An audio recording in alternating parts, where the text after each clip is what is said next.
Ang bituin, tala, o stars ay maraming pagpapakahulugan, maging sa Biblia o pangkaraniwang buhay natin. But one star that stands above all, a star that leads everyone to light, and that is Christ, our true light. Mga kapatid, ipinagdiriwang natin ngayon ang Epipanya na nangangahulugang pagpapahayag o pagpapakita. Katulad sa sinabi ni Pope Francis, it is a celebration of the manifestation of Jesus, symbolized by light. Ang kagalakan ng pagpapakita ng Panginoong Hesus na nagsisimbolo ng liwanag. Sa pagsisikap na makita ng mga mago ang Misayas, binigyan daan ng Diyos na makita nila ang liwanag, guided by the star of Bethlehem. Nakita nila si Jesus na nakahiga sa isang sabsaban. Dahil sa tuwa, sila ay nagbigay ng 3 regalo. Gold that represents His kingship. Frankincense that represents His divinity. And myrrh that represents His humanity. Lalo tigit ang kanyang kamatayan. The 3 wise men understand that the star signifies an important message from God. The message encourages them to be hopeful and brave in embracing Christ as their true light. Ito yung sinasabi sa unang pagbasa, na ang lahat ay maaakit sa kaningningan ng liwanag ng Panginoon.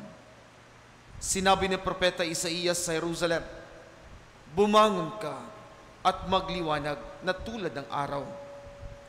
Nililiwanagan ka ng kaningningan ng Panginoon. Ipinapahayag niya na babalik sa kaningningan ang bayang Israel sa pamamagitan ng ilaw ng Panginoon, at maraming mga bansa ang lalapit sa Kanya, at ang mga pantas ang mga kinatawan ng mga pagano, hari at iba't ibang bansa na lalapit sa liwanag ng Panginoon. Tunay ngang ang liwanag ng Panginoong Hesus ay kaakit-akit. Kaya marami ang gustong sumunod sa Kanya. Subalit, hindi maiwasan na maraming mga mapagkunwari at manggagamit sa kapwa na nagsasabi na sila ay liwanag. Iilan na ba ang naririnig at kilala natin na nagsasabing sila ang bituin o mga tala? Kaya Jesus is reminding us always na mag-ingat nang hindi maligaw ni numan. We will not be deceived and misled by other people na nagsasabi na sila ay mga hari at totoong leader. Yes, sometimes they are appealing and convincing, pero kailangan maging mapagmatiyag at mag-ingat. Ang atensyon natin is always directed towards Christ. Mamuhay ayon sa kalooban ng Diyos, ayon sa paggawa ng mga bagay na mabuti. Dahil pagdating ng tamang panahon, buong puso tayong haharap sa Kanya at sasabihin, ginawa ko ang misyong ibinigay mo sa akin. But what is really this light that we need to share with others? Ito yung sinasabi sa atin na sa buhay dumarating ang pagkakataon na tayo ay hinang-hina na para bang wala ka nang makakapitan dahil sa sugat at dulot ng mga pagsubok at hamon sa buhay. Pero mayroong isang taong lalapit sa atin at magsasabi, tingnan mo ang cross and you will see the light, and that light is Christ. And once you acknowledge already that Christ is your light, then you can dispel all the darkness of your life. And remember this, that the condition of having this light is to follow Christ. If we do not follow Him, we will not have this light, the truth of God's love. Tanging sa pagsunod lamang sa ating Panginoon, masusumpungan natin ang tunay na liwanag ng buhay. He said, I am the light of the world.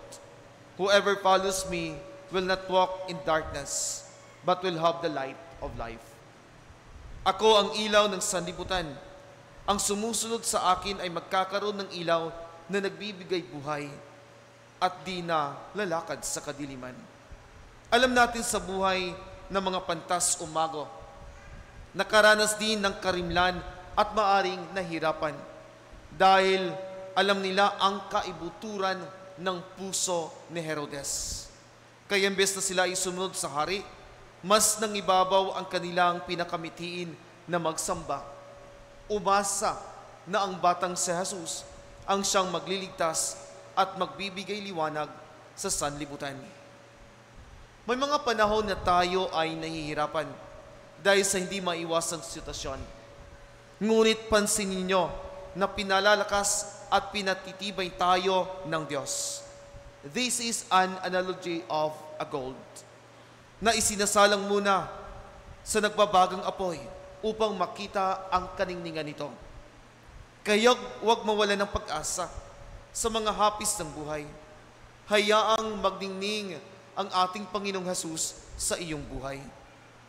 Ngayong bagong taon, we are encouraged to value of finding Jesus. Finding Jesus is not just a quest. It is the key to a meaningful life, for He is our Savior.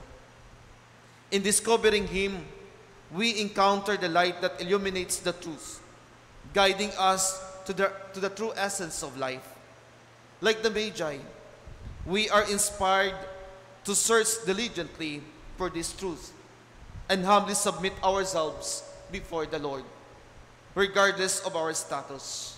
The most vital action we can take is to openly acknowledge Him as our Savior and Lord. Mga kapatid, maging ilaw nawa tayo sa ating kapwa na minsan nakakaranas din ng kadiliman sa buhay pananampalataya. Regardless of the obstacles or challenges we encounter, it is very important to maintain our inner light. Let this radiant light illuminate our path wherever we go and in everything we do. Ang buhay ay puno ng kagalakan, kasiyahan at pag-ibig if we embrace the light of Christ in the best way we can.